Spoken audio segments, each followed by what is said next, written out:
आप देख रहे हैं एमपी तक। मध्य प्रदेश में नगरीय निकाय चुनाव है और एमपी तक पहुंच गया है ग्वालियर, और ग्वालियर में हम बात करने वाले हैं गृह मंत्री नरोत्तम मिश्रा से और जानेंगे कि कितना स्ट्रांग यहां पर उनको लग रहा है बीजेपी का जीतना, और भी बहुत कुछ बातचीत जो है उनसे होगी। नरोत्तम जी, बहुत बहुत स्वागत है आपका एमपी तक पर। शुक्रिया आपने वक्त दिया।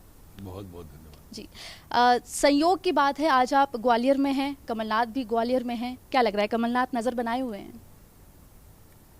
कमलनाथ जी कैसी नज़र बनाते हैं मुझे नहीं मालूम है, पर वो जो कहते हैं वो होता नहीं है, क्योंकि जनता की नज़र से उतर गए हैं। इसलिए कितनी भी नज़र बनाए कोई अर्थ नहीं निकलेगा इसका। जी। जो राजनीतिक जानकार हैं वो ये कहते हैं कि ग्वालियर में आपका काफ़ी होल्ड है, आपकी रणनीति जो है वो काफ़ी यहाँ पर काम आती है। क्या लग रहा है बीजेपी की जीत को लेकर? इसको अपन ऐसे कहें अगर तो ज़्यादा प्रभावशाली होगा कि यहाँ पर भाजपा का होल्ड है, मेरा तो नहीं है, और इसलिए हम सभी कार्यकर्ता उसमें जुट के मेहनत करते हैं।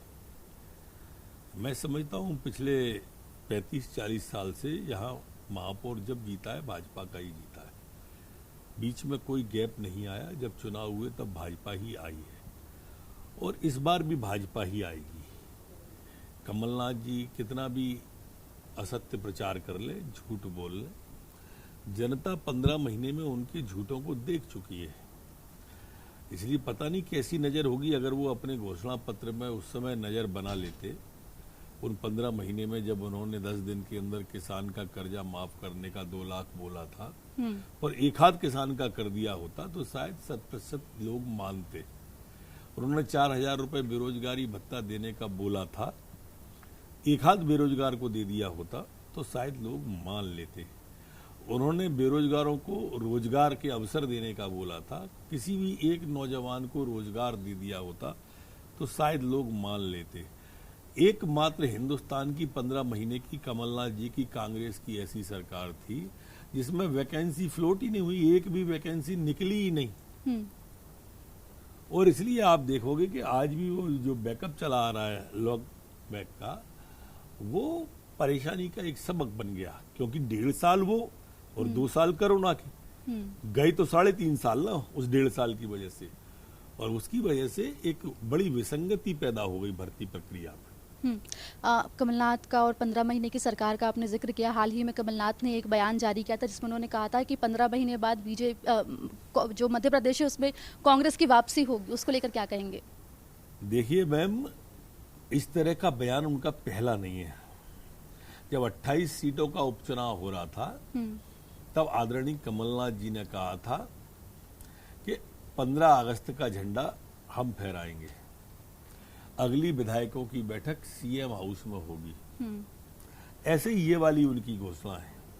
जो 28 सीटों के परिणाम आने के बाद उनका हश्र हुआ था वही इस बार अब होने वाला है।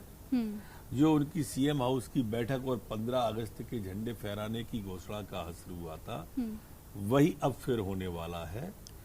जनता का मोहभंग हो गया है। ऐसा नहीं है कि ग्वालियर में हो गया है, ऐसा नहीं मध्य प्रदेश में हो गया है। देश के अंदर जो चुनाव हुए ना अभी, उत्तर प्रदेश में 400 से ऊपर विधानसभा सीटें हैं, 250 सीटों पर कांग्रेस की जमानत जब्त हो गई। जहां बरसों वो रहे थे, 2 सीटें आई हैं, एक भाई को एक बहन को। पश्चिम बंगाल में 0 आया है जी। ये उपचुनावों का हश्र है जो अभी उपचुनाव हुए हैं। जहां कभी वो सरकार में हुआ करते थे वहां कांग्रेस का ये आलम हुआ है।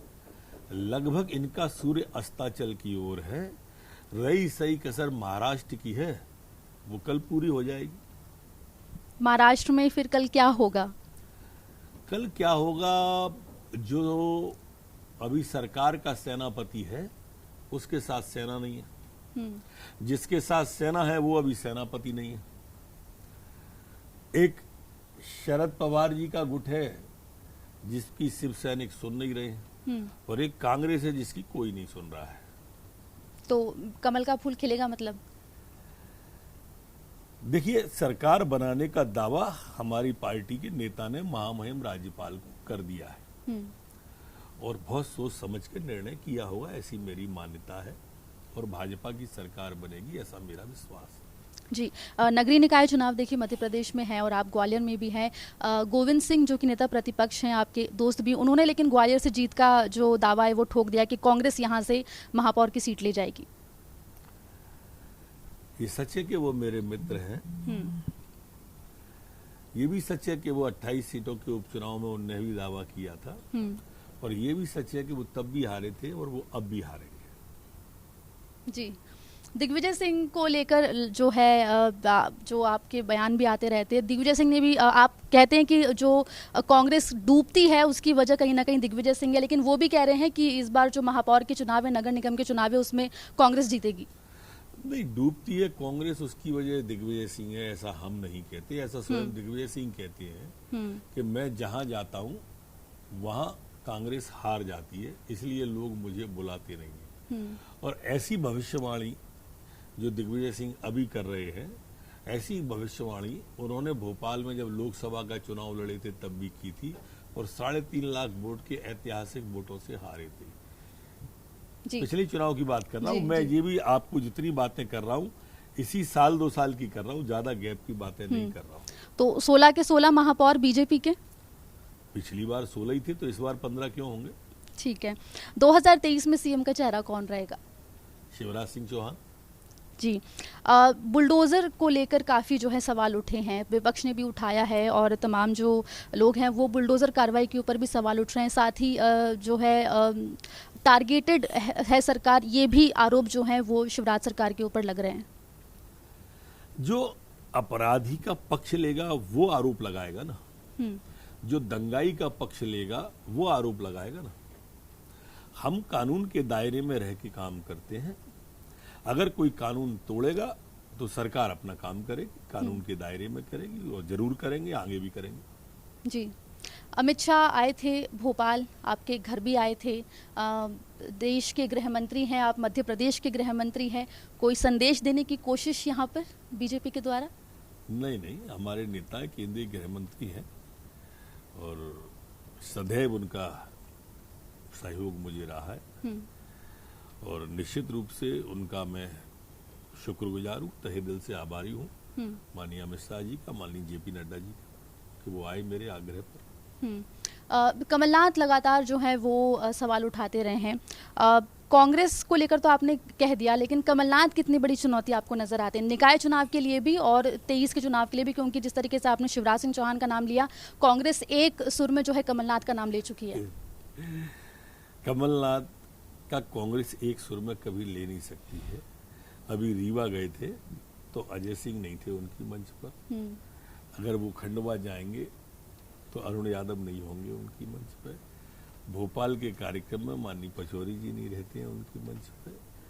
ठीक है, स्वयंभू जनरल ऑफ अटॉर्नी वो हो सकते हैं, मैं इसकी नहीं कह रहा, उनकी पार्टी का मामला है और वो कांग्रेस के नेता हो भी सकते हैं, लेकिन वो जनता के नेता नहीं है, मैं ये कह रहा हूँ।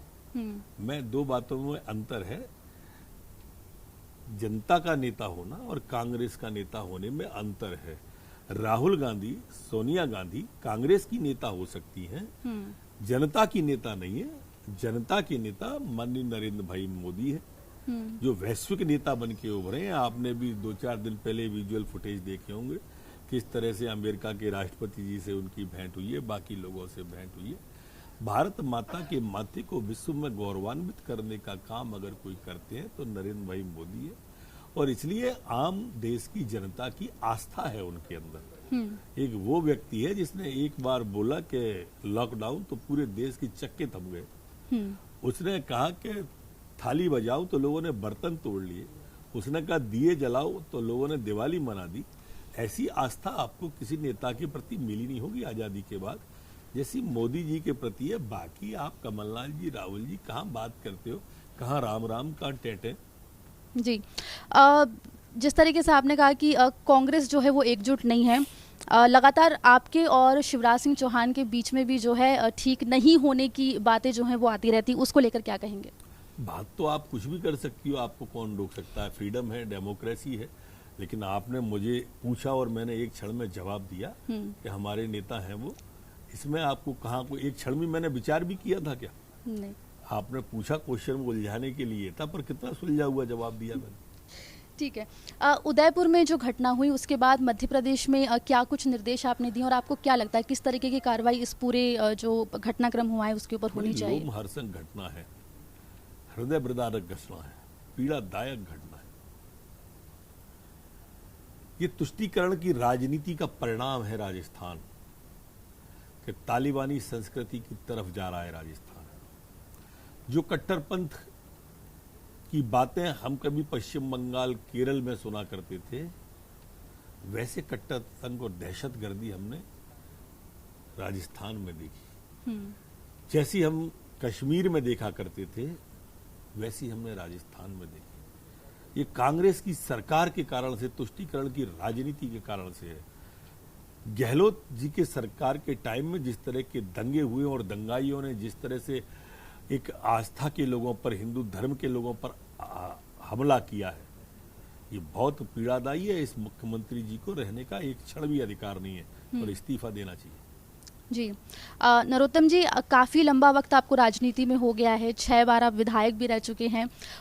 आगे रास्ता कहाँ, दिल्ली की ओर जा रहा है या कहीं और जा रहा है? सेवा की ओर जा रहा है, विकास की ओर जा रहा है। इससे ज्यादा सोचते नहीं है। हमारे से ऊपर सोचने वाले बहुत लोग बैठे हैं और वो हम सबके बारे में बहुत अच्छा सोचते हैं और हमें अखंड विश्वास है उनके सोच पर। इसलिए कहीं मन डगमग होता ही नहीं है।